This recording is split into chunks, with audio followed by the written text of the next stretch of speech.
Buenos días a todos e a todas. Como veis, soy José Julio Fernández Rodríguez, catedrático de Derecho Constitucional e integrante desta Cátedra de Economía de Ciberseguridad. Me acompaña el profesor, colega, discípulo y colaborador Anxo Varela en esta breve charla. Bien, nosotros vamos a presentar muy brevemente, los tenéis en la web, para aquellos y aquellas que quieran de forma más exhaustiva analizar lo que vamos a comentar. Vamos a presentar, pues, muy brevemente los informes jurídicos que hemos hecho. Aquí están, ¡chachán!, digitales, no, estos son virtuales, estos son analógicos, pero los digitales los tenéis en la web.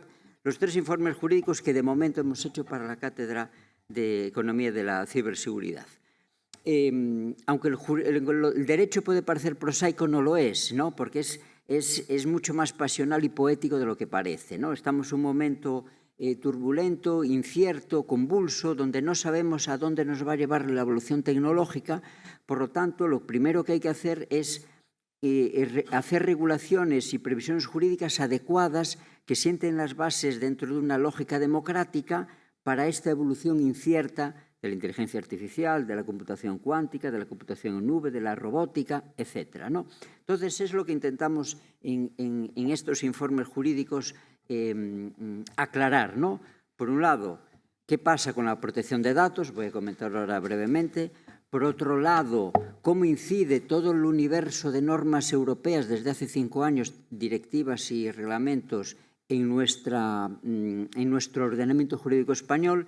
Y un informe más corto, pero básico, de derechos digitales desde el punto de vista español.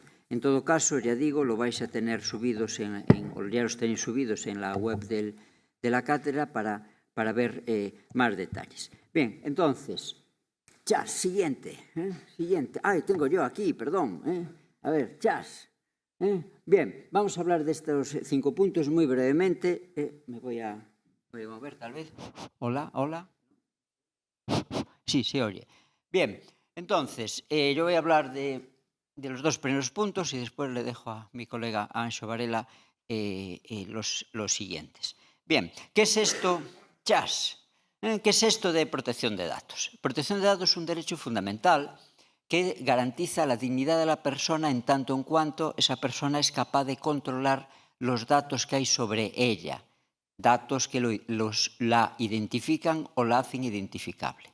O sea, es un derecho fundamental que nace en los años 70 para proteger a la persona frente a las amenazas tecnológicas que aparecen en ese año, básicamente en Alemania y Estados Unidos, referidas al tratamiento automatizado de los datos electorales del censo electoral. Entonces, el derecho de protección de datos es una creación específica. Quieto, para atrás, chas.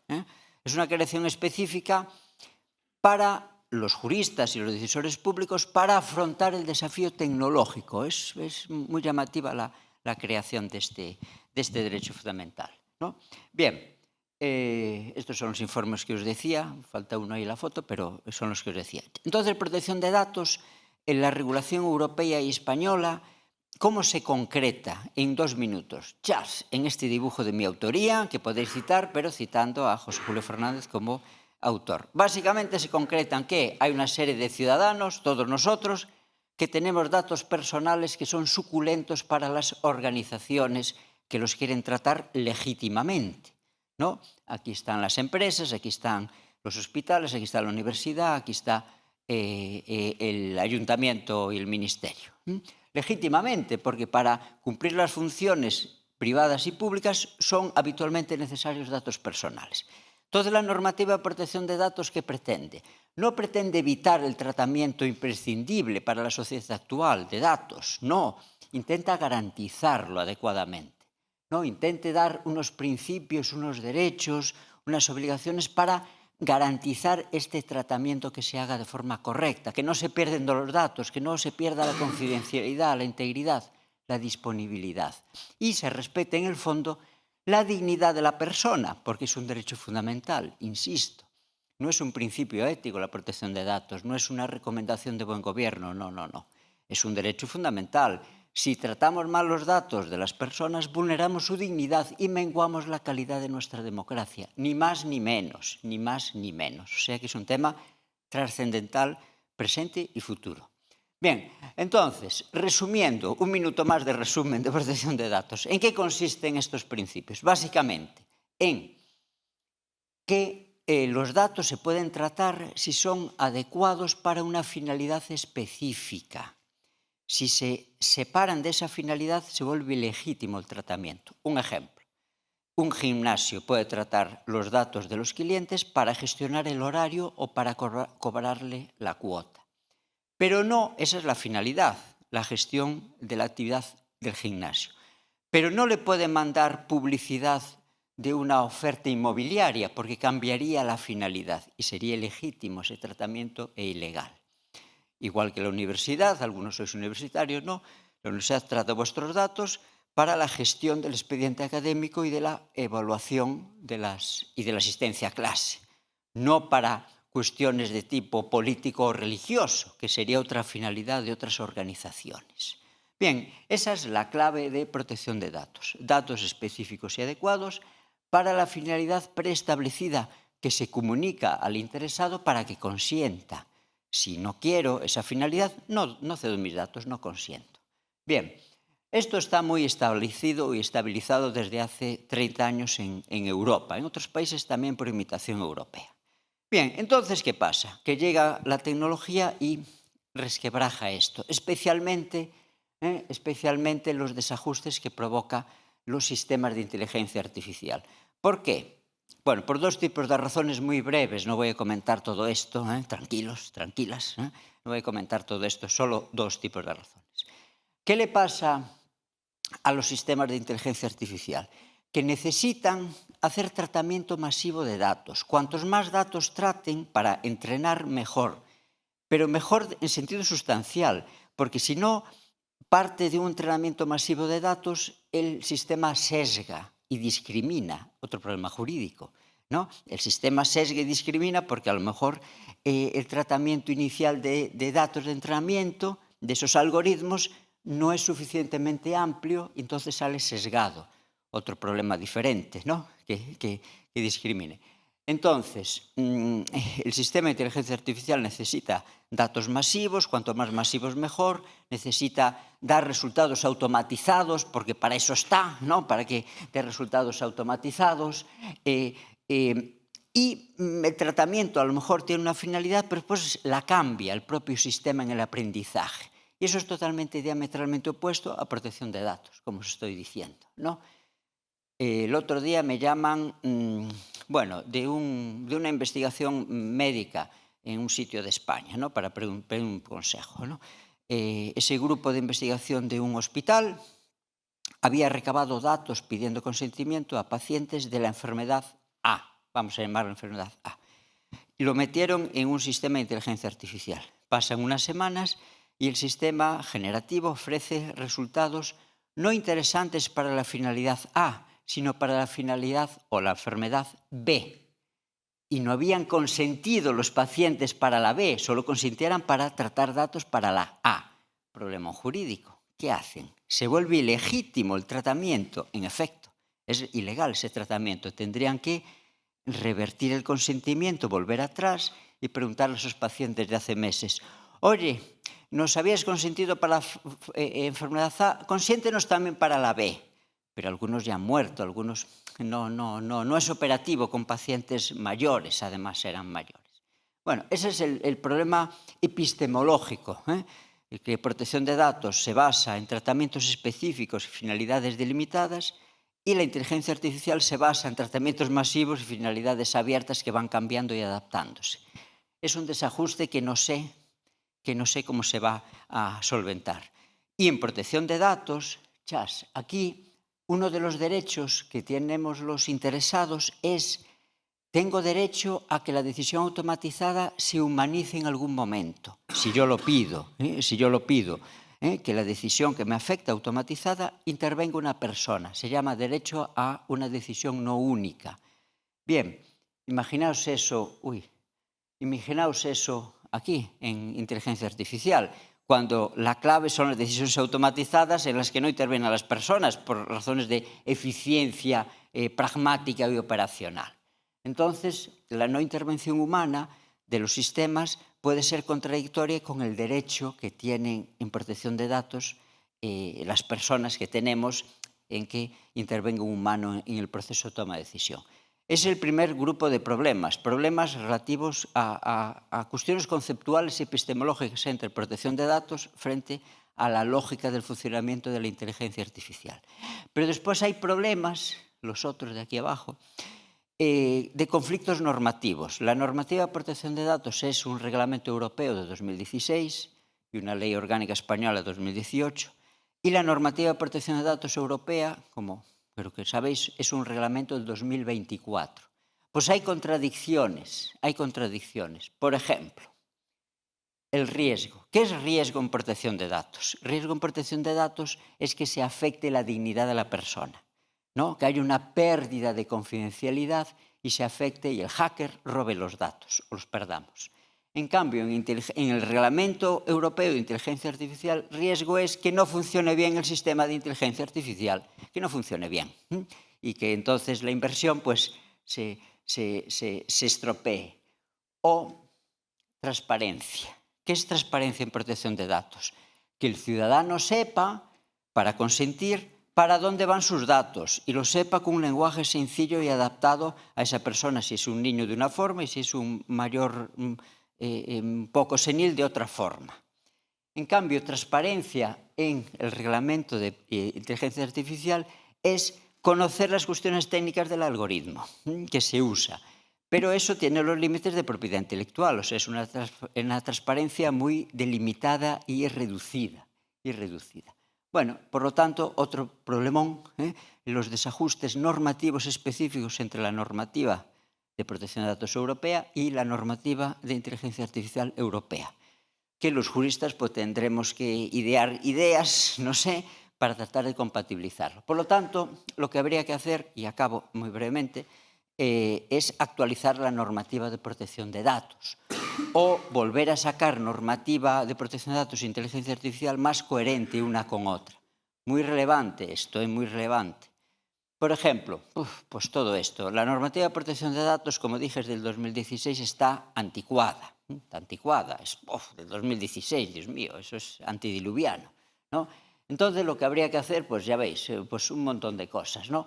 Por ejemplo, insistir en la transparencia algorítmica, robustecer los procesos de anonimización para que no sean reversibles, el derecho al olvido, fortalecerlo realmente, la discriminación algorítmica, prever una trazabilidad del mal funcionamiento de esos algoritmos para que haya sanciones jurídicas adecuadas. Hay que regular cosas que no están reguladas, como la realidad aumentada, el mundo meta. En el ciberespacio, de esas entidades virtuales que representan a personas que estamos en el mundo físico, se pueden cometer delitos de injurias o de calumnias o de acoso. Entonces hay que regular esa realidad aumentada, ¿no? Los datos biométricos están sin regular en la normativa de protección de datos. El consentimiento informado pues habrá que afrontarlo de otra forma, teniendo en cuenta la variabilidad de las finalidades de la IA generativa cuando cambia de criterio por su entrenamiento, etc. O sea, toda una exigencia de cambios normativos que tendrá que liderar de nuevo la Unión Europea. Pero, y acabo, aquí hay un problema geopolítico muy relevante, que supongo que os dais cuenta. La Unión Europea regula y ultrarregula estas cuestiones para garantizar unos estándares democráticos mínimos, pero China y Estados Unidos no las regulan ni las va a regular. Entonces estarán mucho más avanzados que nosotros en unos años, ya lo están ahora, pero en unos años aún más, porque los europeos nos autolimitamos en nuestro desarrollo tecnológico y ellos no. Es un tema geopolítico y de lógica democrática importante, que tendremos que decidir todos nosotros y nosotras, ¿no? Si queremos seguir avanzando o queremos mantener estándares de nivel democrático. Pero bueno, es otro tema que remito a los decisores públicos. Gracias.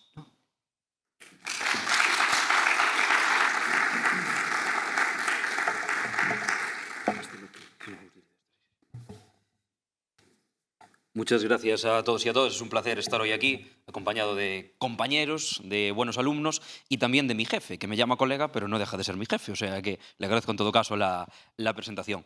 Decía José Julio que desde el área jurídica de la cátedra habíamos realizado y realizamos 3 informes. Y él decía muy acertadamente, aquí solo aparecen 2, porque el tercero aparece aquí. La necesaria actualización de la normativa española con relación a la normativa europea de tecnología y ciberseguridad. Ciberseguridad entendida lato sensu. Por lo tanto, lo que yo voy a hacer durante estos breves minutos es hablaros ínfimamente de una serie de cuestiones que abordamos en la materia y que aparentemente pueden no parecer ciberseguridad estricto sensu, pero sí que lo son. Y es sin más la inteligencia artificial. Entonces, el abordaje de José Julio era reflexivo, era un abordaje propositivo y el que yo haré será simplemente esa breve definición de la normativa que entendemos que también es interesante a los efectos de las actividades de la cátedra, ¿no? Entonces, nos encontramos con un panorama muy sencillo. El reglamento del año 2024 que habla de inteligencia artificial, un anteproyecto de ley, es decir, una norma que aún no es norma porque aún no vincula jurídicamente a nivel estatal, y la norma, la ley en la que yo me centraré en estos momentos, que es la ley gallega del año 2025, una ley muy reciente de hace apenas unos meses. Entonces, ¿cuál es la problemática real que hemos analizado en el informe y que nos gustaría comentaros en estos instantes? La Agencia Española de Supervisión, o la Agencia Estatal de Supervisión de la Inteligencia Artificial, se creó en el año 2023. La previsión original era del año 2021, pero la norma que la desarrolla es del año 2023. A priori, no parece haber ningún problema. Pero si nos fijamos en cuándo fue aprobado el reglamento, estamos hablando de que el reglamento se aprobó un año después. Es decir, la norma europea que exige que España cuente con una agencia de supervisión de la inteligencia artificial es posterior a la creación de dicha agencia. ¿Y eso qué es lo que provoca? Problemas como este. Vamos a ver, nos encontramos con el artículo 70 del Reglamento de Inteligencia Artificial que nos dice que las agencias deben ser independientes. Son agencias de supervisión, supervisan todo lo que tiene que ver con la inteligencia artificial en cada uno de los estados, por lo tanto se busca que estén dotadas de esa cierta independencia y no de una dependencia del poder público que en ocasiones utilizará dicha inteligencia artificial. En cambio, el artículo único por el que se aprueba el estatuto de la Agencia Española, que como os digo es anterior al propio reglamento, nos indica que la Agencia Española depende o se adscribe al Ministerio de Asuntos Económicos y Transformación Digital. Es decir, la Agencia Española de Supervisión de la Inteligencia Artificial no es independiente y eso es un problema. Un problema en muy distintos sentidos, pero fundamentalmente en que se pierde esa garantía de la imparcialidad que se exige a las agencias, ¿no? Pero también estamos ante un problema de confianza ciudadana. Es decir, ¿cómo el ciudadano va a confiar en la inteligencia artificial que utilizan las administraciones públicas si quien tiene que velar porque la aplicación de esa inteligencia artificial sea conforme a los derechos fundamentales y respete, en este caso, el propio reglamento, depende del propio gobierno, ¿no? Eso en primer término. En segundo término, hay un riesgo de instrumentalización. Es decir, en el momento en el que la presidencia de la agencia, la dirección, está elegida de algún otro modo por el Ejecutivo, existe ese riesgo, ¿no? Y en último término, pero no es menos importante, es ese desentono con el propio ecosistema que ha creado la normativa europea, ¿no? Por lo tanto, nos encontramos aquí con esa primera no diferencia, pero sí desacuerdo importante de la normativa estatal con la europea. En todo caso, como os indicaba, la agencia fue creada en el año 23, el reglamento se aprobó en el año 24 y los problemas no rematan aquí. Contamos, como yo os decía, con una ley de inteligencia artificial de Galicia que se aprobó en el año 2025, es decir, una ley regional. Pero esta ley regional no ha venido precedida de una ley estatal. Por lo tanto, cuando se apruebe este anteproyecto del que yo os hablaba, no sabemos si la ley regional va a generar o va a tener algún tipo de desajuste que debamos ajustar a posteriori, ¿no? Por lo tanto, vemos como el ecosistema normativo no es del todo homogéneo o desde luego no es del todo racional. Lo lógico sería, por lo tanto, que tuviésemos el reglamento, la normativa estatal y a posteriori la normativa gallega. En el caso de la normativa gallega, que es de lo que yo os quiero hablar, ¿por qué es importante? Porque no estamos ante una ley propiamente de inteligencia artificial. Tenemos que entender, como comentaba José Julio, que en protección de datos en inteligencia artificial ocurre lo mismo. Tenemos 2 reglamentos que no necesitan, por lo tanto, tener una ley nacional que los transponga, pero siempre es adecuado que exista una ley que concrete determinados elementos. Por ejemplo, el artículo 8 del Reglamento de Protección de Datos del que hablaba José Julio dice que la mayoría de edad se fijará en principio en los 16 años, es decir, la edad válida para prestar consentimiento. Sin embargo, permite a los estados que fijen una edad menor, como mínimo 13 años, ¿no? Entonces, en este caso, ¿qué puede hacer la norma estatal? Adecuar precisamente aquellos aspectos que el reglamento no concreta. Lo mismo ocurriría con la Ley de Inteligencia Artificial española. Sin embargo, la regional, la de Galicia, no regula la inteligencia artificial. Lo que regula es la aplicación de esa inteligencia artificial en la administración pública. Y por lo tanto, se constituye como una ley pionera, porque ha sido la primera ley regional europea en este sentido.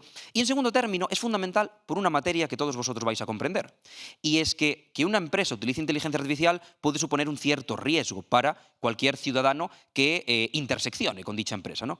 Pero para todos nosotros es fundamental la intersección que mantenemos en nuestros día a día o la intercomunicación con la propia administración, ya no solo con la tributaria, sino con la educativa, sino con otro tipo de elementos, ¿no? Por lo tanto, que esté regulada cómo esa inteligencia artificial se va a aplicar en nuestra comunidad autónoma por parte de los poderes públicos es muy relevante. En este sentido, lo que ha hecho la norma gallega es crear una serie de órganos, de los que yo no os voy a hablar porque no tengo tiempo, pero pondré este PowerPoint a disposición de la cátedra, pero hay uno de estos órganos, por llamarlo así, entendidos lato sensu, que me parece interesante, y es el de las personas comisionadas en inteligencia artificial.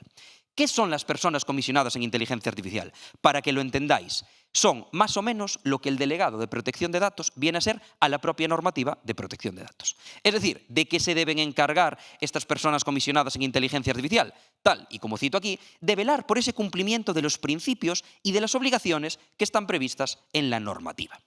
Entonces, esta previsión legislativa generó cierta discusión en el Parlamento de Galicia por una cuestión concreta. Y es a quién se le otorga esta función de persona comisionada en guía, ¿no? Y al final se optó por una solución que a mí me parece la adecuada y que tiene estricta relación con la cuestión que comentaba José Julio, que es la siguiente.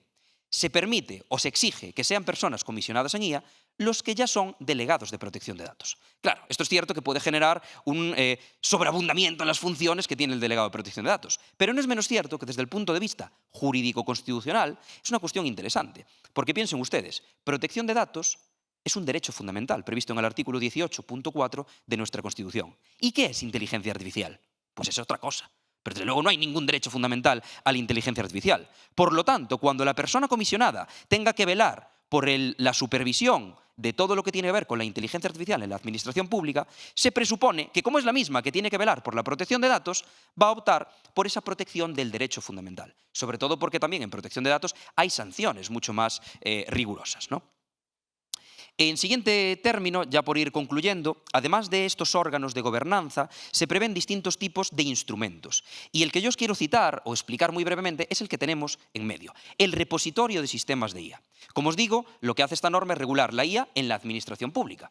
Y esto es muy interesante porque prever este repositorio lo que permite es que todos aquellos sistemas de inteligencia artificial de los que disponga la administración pública puedan ser puestos a disposición de otras administraciones. Por lo tanto, desde el punto de vista de la racionalización del gasto público y de otros elementos de interés desde el punto de vista jurídico, esto es un elemento que debemos tener en consideración. Como os decía, lo que hemos pretendido es abordar la regulación de la inteligencia artificial.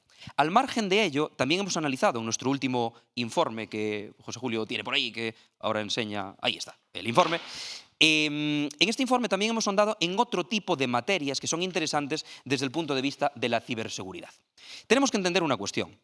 Cuando hablamos de ciberseguridad en el seno de la Unión Europea, no solo hablamos de normas, también debemos tener en cuenta el planteamiento estratégico, es decir, aquellos documentos que, no siendo normas, sí que tienen una relevancia para la regulación. ¿Por qué? Porque muchas de las normas con las que contamos ahora, es decir, muchos de los reglamentos, muchas de las leyes que nos vinculan directamente a los ciudadanos y a los poderes públicos, han surgido de otras ideas que se han manifestado en estos documentos estratégicos, en lo que denominamos soft law, este derecho blando que no vincula, pero que sí que es relevante a los efectos de crear posteriores normas y también de interpretar las que ya existen. En este sentido, lo que hemos hecho es hacer un abordaje muy amplio en el que no solo hemos concretado las normas o los documentos que abordan la ciberseguridad stricto sensu, sino que lo hemos hecho de una manera muy amplia, de forma tal que también hemos abordado, por ejemplo, todo lo que tiene que ver con la normativa de entidades críticas, de mercados digitales, del sector financiero, de la identidad digital, de la firma electrónica que todos nosotros estamos obligados prácticamente a utilizar, ¿no? Entonces, Algunos podrían decir, bueno, pero es que esto no es ciberseguridad estrictamente, ¿no? Gente que no sea o que sea lega en la materia. En este caso, cuando hablamos de ciberseguridad, debemos entender que ya hemos dejado ese enfoque pasado que existía, no. Ahora debemos entender un enfoque absolutamente integral de la ciberseguridad. Es decir, este enfoque integral es el que contemplan estas normas. Ya no solo nos hablan de prevención, sino que hablamos de cooperación, hablamos de colaboración de entidades públicas y de entidades privadas, ¿vale? Por lo tanto, lo que nos debemos plantear en este momento es que la ciberseguridad, como digo, ya no solo es responder frente a un ataque que nos puede llegar a cualquier de nuestros aparatos tecnológicos, sino que la ciberseguridad es contar con un ecosistema digital seguro, con un ecosistema digital fiable.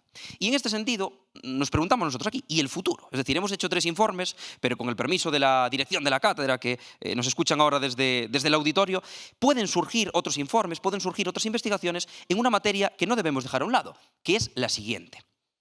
Cuando hablamos de ciberseguridad, como digo, nadie se piensa que pueda tener relación con la libertad de expresión o con la libertad de información, pero sí que lo tiene.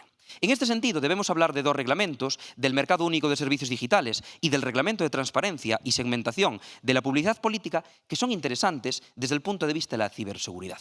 Cuando hablamos de segmentación política, no hablamos de otra cosa que del microtargeting, ¿vale? Y cuando hablamos de la Digital Services Act, lo que hace esta norma es, fundamentalmente, controlar la prestación de servicios por parte de operadores digitales. Es decir, por ejemplo, controlar el algoritmo que utiliza Twitter, bueno, X, o el algoritmo que utiliza Instagram, o la amplificación algorítmica que se puede hacer de determinadas cuentas que vierten o no desinformación.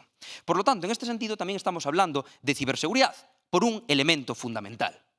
Porque, como os digo, ya no solo hablamos de la defensa frente a ataques informáticos. La ciberseguridad es esa preservación de la confidencialidad, la integridad y disponibilidad de la información y de los sistemas en el entorno digital. Por lo tanto, cuando hablamos de libertad de información, que es fundamental para la democracia, porque sin libertad de información no puede haber una opinión pública, y sin opinión pública no puede haber control del poder, y sin control del poder no puede haber democracia, cuando hablamos de libertad de información en redes sociales, también estamos hablando de ciberseguridad. Por lo tanto, ya para concluir, desde el área jurídica de la Cátedra de la Economía de la Ciberseguridad no hemos pretendido solo ahondar en esos documentos que aparentemente son necesariamente ciberseguridad, sino que hemos hecho un abordaje amplio, en donde hemos analizado normas europeas, normas estatales y normas regionales de materias diversas como la inteligencia artificial, pero también hemos analizado el sustrato de 2 derechos fundamentales, como son, o analizaremos el sustrato de 2 derechos fundamentales, como son la libertad de expresión e información, que son fundamentales para la supervivencia de nuestras democracias. Muchas gracias.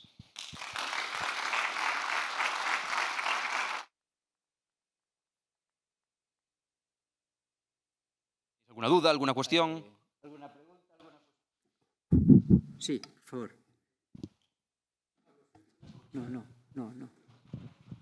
Está en streaming, creo que hay que hablar con micro. Muy bien, pues muchísimas gracias, muy buenos días. Muy interesante, sobre todo tener ese análisis jurídico del impacto de estas tecnologías y de algo que hoy en día pues también estamos todos en cuestión de ello, como es la democracia, ¿no? Y el papel del Estado en esa democracia.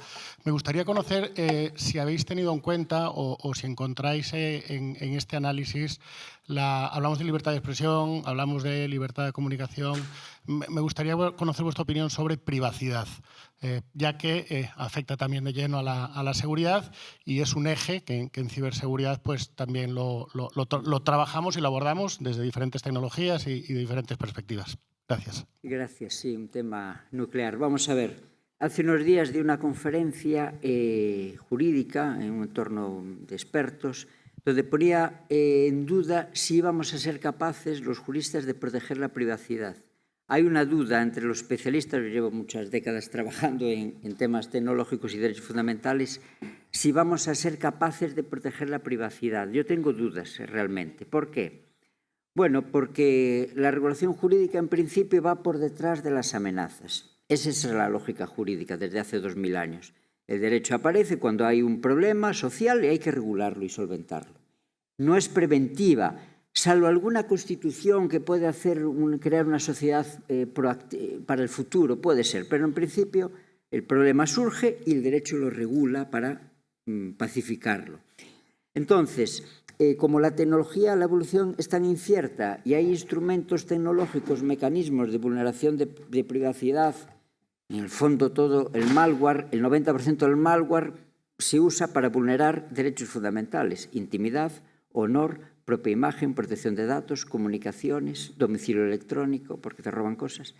Entonces, el derecho va a ir siempre por detrás de las nuevas amenazas que marquen esos instrumentos tecnológicos de ataque.